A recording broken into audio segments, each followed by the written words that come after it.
د لوګر ولایت په خوښۍ ولسوالۍ کې د ابتک په زړه پورې تفریحي سیمه چې د وروستیو کې د ورتلونکو ګرځندویانو په شمېر کې ډېروالی رامنځته شوی. دلته راغلي ګرځندویان دا سیمه د تفریح او منظرې لپاره په زړه پورې ځای ګڼي او پر هیوادوالو غږ کوي چې د چکر او تفریح لپاره له دې سیمې هرومرو لیدنه وکړي.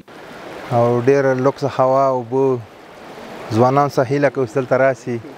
ډېر لوکس ځای زه خپل دوبۍ نه مسافر راغلی یم خاص صرف د دې ځای لپاره. غوښتنه دا ده چې راځئ مسافرین دلته چکر راووایئ، کلي وطنوالانو ته وایي د افغانستان ګوټ ګوټ دلته راسئ. ډېر لوکس آب و هوا ده، لوکس اوبه دي، ملګرو سره راغلي چکر ته. موږ هم له ملګرو سره نن د سیاحت په نیت باندې د ابتک خواته راغلو. خورا ښکلې پاکه او خوندوره هوا وه. اوبه تاسې خپله ولیدئ چې رڼې اوبه پکې بهیږي او دلته خلک له مختلفو سیمو نه د سیاحت او چکر دپاره راغلي دي.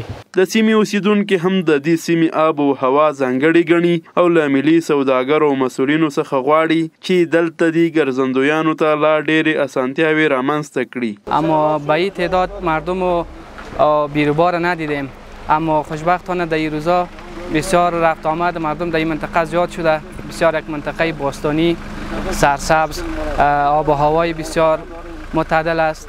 دیگه ما از تمام هموطنان عزیز خود خواهش داریم، تشویقشان میکنیم بیایند از وطن ما دیدن کنند. اکثر مردمای از خارج میان بوی خو همینجا میان بوی خو ساعت میکنند، آبازی میکنند، هر چیز میکنند، توت، زردالو، هر چیز میکنند میخورند.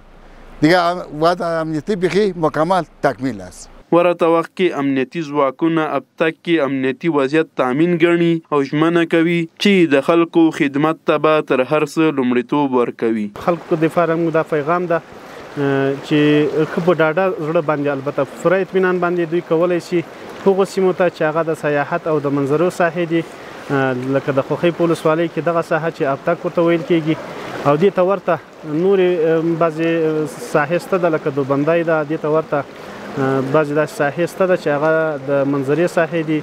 هلته دوی کولی شي په پوره ډاډمن امنیت کې البته شپه او ورځ دوی کولی شي هلته دوی منظره وکړي او سیاحت وکړي. لوګر ولایت کې د سرخ ولسوالۍ د مولانا درې تر څنګ د خوښۍ ابتک او ګڼې نورې سیمې د چکر او تفریح لپاره په زړه پورې ځایونه ګڼل کېږي.